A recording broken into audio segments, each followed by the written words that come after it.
Hello বন্ধুরা, দেখো আজকের আমি তোমাদের সাথে একটা বড়া রেসিপি শেয়ার করব। সেটা হলো ধনেপাতা আর এই কুচু চিংড়ি। আর তার জন্য দেখো আমার 3টে পেঁয়াজ নিয়ে নিয়েছি, আর এই যে কটা কাঁচা লঙ্কাও নিয়ে নিয়েছি, দেখতেই পাচ্ছ।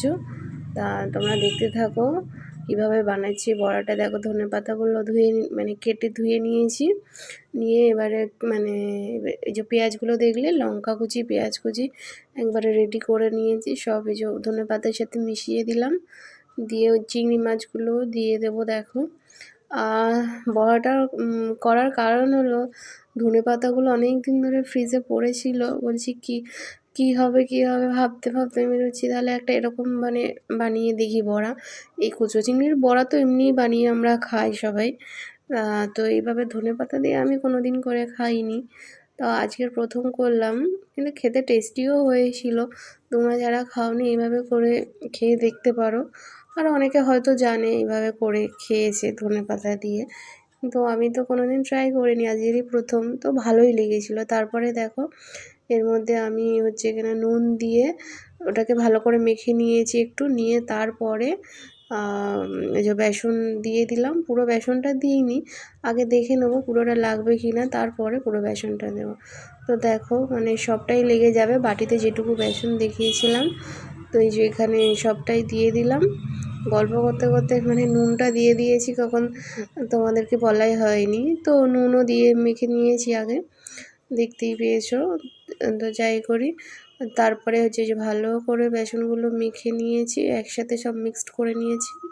তো আমি চামচ দিয়েই মাখলাম, লঙ্কা দেওয়া আছে তো হাতটা জ্বালা করে, ওই জন্য চামচ দিয়ে পুরোটা মেখেছি। তোমরা হাত দিয়েও মাখতে পারো, কিন্তু কাঁচা লঙ্কা তো হাত জ্বালা করে, ওই জন্য চামচ দিয়েই মাখলাম। তারপরে দেখো আমি কড়াই বসিয়ে দিয়েছি, দিয়ে তেলও দিয়ে নিলাম। এবার তেলটা গরম হলে বড়াগুলো এবার হাত দিয়ে আস্তে আস্তে ছাড়বো একটা একটা করে। দেখো এই যে এবারে ছাড়ছি। বন্ধুরা এইভাবে একবার খেয়ে দেখতে পারো, কিন্তু খুব ভালো লাগবে। যারা খেয়েছো তারা জানো, কিন্তু যারা হয়তো খাওনি এইভাবে করে খেয়ে দেখতে পারো, খুব টেস্টি লাগে। ডাল ভাতের সাথেও তো খুব সুন্দর লাগে, এর বড়াটা শুধু খেতেও খুব ভালো লাগে।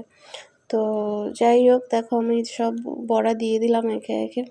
আমার একটা পিঠ ভাজা হয়েও গেছে, এবার উল্টে দেবো, দিয়ে ভালো করে লাল লাল করে ভেজে তুলে নেবো। তো ভিডিওটা যদি তোমাদের ভালো লাগে বন্ধুরা, একটু লাইক করে দিও, একটা ছোটো কমেন্ট করে দিও, কেমন হয়েছে জানিও। তো এই যে তোমাদের সাথে শেয়ার করলাম আমি বড়ার ভিডিওটা, তো তোমরা প্লিজ জানিও কেমন হয়েছে। দেখো সব ভাজা হয়ে গেছে লাল লাল করে, এবার সব তুলে নেবো আমি, নিয়ে তোমাদেরকে দেখাবো। দেখো এই যে আমার সব বড়া রেডি, এবার খেয়েও দেখাবো তোমাদেরকে। দেখো খেতে হেভি হেভি মজার হয়েছিল। তোমরা একবার ট্রাই করতে পারো বন্ধুরা, বানিয়ে খেয়ে দেখতে পারো, খুব মজা লাগবে। ডাল ভাতের সাথে তো আরও। তো ভিডিওটা কেমন হলো জানিয়ে, চলো টাটা।